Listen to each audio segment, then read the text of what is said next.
If the hotspot option has been grayed out on your iPhone after the iOS 26 update, so in this video I will show you how you can fix this issue. Now to fix this issue, first of all, just go to settings, and under settings just tap on general, and from here just tap on about. Now under the about section just wait for a couple of seconds, and if you have a carrier update available, it will be shown right here. Just tap on update and update the carrier settings of your iPhone.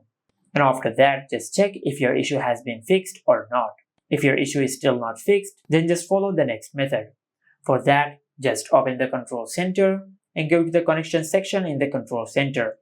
Now if the mobile data option has been turned off, just turn it on. And after that, just check if your issue has been fixed or not. If your issue is still not fixed, then just go to your home screen and use any SIM card ejection tool and take out the SIM card of your iPhone.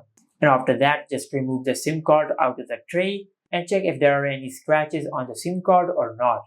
If the SIM card has been scratched, just replace the SIM card and check if your issue has been fixed or not.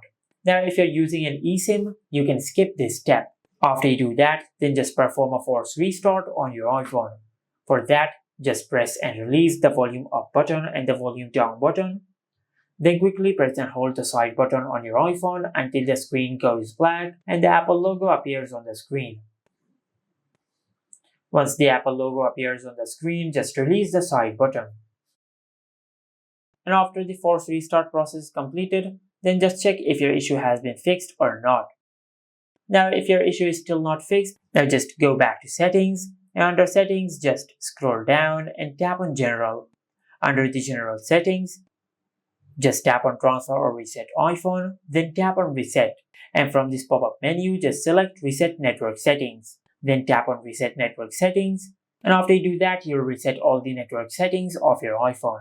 Now do not worry, this option will not delete any data of your iPhone, it will just reset all the network settings of your iPhone. Now if this also did not work, then the last thing you can do is just go to settings, and under settings just tap on general. Under the general settings just tap on software update, and from here just check if you have any update available or not. If you have any software update available, just update the software of your iPhone, as this could be a software glitch which will be fixed through a software update. And this is how you can fix the hotspot grayed out issue after the iOS 26 update on any iPhone. Make sure to like, comment and subscribe. Thank you for watching.